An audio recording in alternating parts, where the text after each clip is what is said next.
बिस्मिल्लाहिर्रहमानिर्रहीम। डिजिटल के साथ मैं हूं आपका मेज़बान हुसैन जिसकानी। आज बात करेंगे यमन की बदलती हुई सूरत हाल पे। यमन में दो किस्म की हुकूमत चल रही थी, यानी 2014 के बाद यमन दो हिस्सों में तकसीम हो गया था, एक शुमाल और एक जनूब। जनूब जो था उसमें जो हुकूमत थी वो सऊदी नवाज थी, यानी वो हुकूमत सऊदी अरब के इमाम पे चल रही थी। और जो शुमाल था वहाँ पे अंसारुल्लाह यमन अपनी हुकूमत चला रहे थे। अगर देखा जाए तो यमन एक खुद मुख्तार रियासत है, तो उसमें हुकूमत यमनी लोगों की होनी चाहिए थी, मगर वहां पे एक तरफ तो यमन हुकूमत कर रहा था, दूसरी तरफ जो है ना सऊदी के इमाम पर पलने वाले यमनी ग्रुप को बिठाया गया था। शुमाल में अंसारुल्लाह यमन, जनूब में अलदई पसंद ग्रुप एसटीसी का कब्जा और सुकोत्रा जैसे जजायर पर दुबई और मुत्तहदा अमारात का असर है। यमन शुमाली और जनूबी इलाकों में तकसीम हो चुका है। शुमाल यमन अंसारुल्लाह यमन के कब्जे में है, जनूब यमन एसटीसीएस के ज़ेर असर दुबई की हिमायत याफ्ता ग्रुप के कब्जे में है। मरकजी हुकूमत सिर्फ कुछ इलाकों और वसती इलाकों में महदूद असर रखती है। जनूबी इलाकों और जजायर पर उसका असर कमजोर है। अभी ये देखा जाए तो यमन के दो जजीरे हैं, उसमें जो नामवर जजीरा है, जो बड़ा जजीरा है, उसको सुकोत्रा बोलते हैं। सुकोत्रा पे भी कब्जा एसटीसी का है। कुछ छोटे जजायर दुबई के कंट्रोल में हैं, क्योंकि उसने वहां पे कब्जा कर रखा है। दिसंबर जो चल रहा है इसमें जो सऊदी नवाज हुकूमत थी इसको गिरा दिया गया, यानी उसका तख्ता पलट हुआ। उसका तख्ता पलट करने के बाद वहां पे दुबई की जो फोर्स है एसटीसी वो काबिज हो गई और उनको सेफ रास्ता हुकूमती नुमाइंदों को दे के सऊदी अरब रवाना कर दिया गया। अभी देखा जाए तो सऊदी अरब की जो पहले इन्वॉल्वमेंट थी, वो जो सऊदी अरब तेल निकाल रहा था उसके मुख्तलिफ इलाकों से, यानी वो एरिया जहाँ पे जुनूब में तेल है, गैस है और मादनियात है, वो सऊदी अरब लेके जा रहा था और अभी दुबई लेके जाएगा।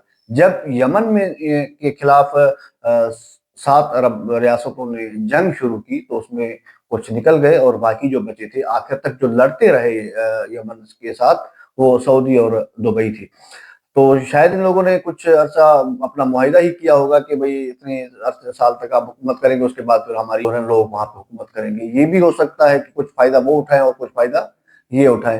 अंसारुल्लाह यमन जो है, अगर उसको देखा जाए तो वो हमेशा इसराइल के खिलाफ कार्रवाइयां करता रहा। अभी जो ये लोग कार्रवाई करेंगे या यमन में हालात खराब करेंगे, अंसारुल्लाह यमन को कमजोर करने के लिए इकदाम करेंगे। अंसारुल्लाह यमन ने 2 साल जो गजा की जंग हुई इसमें मुसलसल समंदरी हुदूद ब्लॉक किया इसराइल के खिलाफ, यानी जो भी जहाज जा रहा था इसराइल के लिए उसको वो टारगेट करते थे और इस टारगेट करने के साथ साथ खुद इसराइल में कार्रवाइयां करते थे। इसराइल और अमेरिका ने जितनी कोशिश की अंसारुल्लाह यमन को कमजोर करने की, उसको खत्म करने की, वो ना कर सके। तो शायद इन लोगों ने अभी ये प्रोग्राम बनाया है कि ये हमसे तो नहीं निपट रहे हैं, हमें निपटने से मुराद ये है कि इसराइल और अमेरिका ये चाहते होंगे कि चलो हम तो इनसे ना निपट सके, मगर इनके अपने हमसाया जो हैं उनसे इनकी जंग करवाई जाए, ताकि यमन का जो इत्तेहाद है, अंसारुल्लाह यमन जो है वो कमजोर हो, ताकि हमारे इसराइल के खिलाफ कोई कार्रवाइयां ना हो।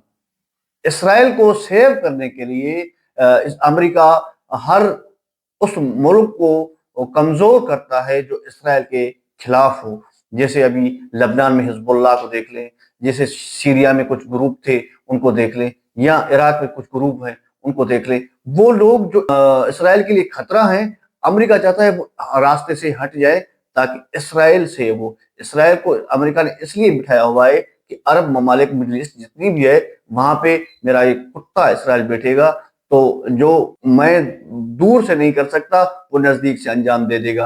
ये रियासत जो है ना, जो अमेरिका ने अपने नाजायज रियासत बनाई हुई है, उसको जो भी खतरा होता है, उस खतरे को खत्म करने के लिए अमेरिका मुख्तलिफ हरबे इस्तेमाल करता है और मुख्तलिफ लोग उनसे लड़वाता है, ताकि इसराइल महफूज रहे।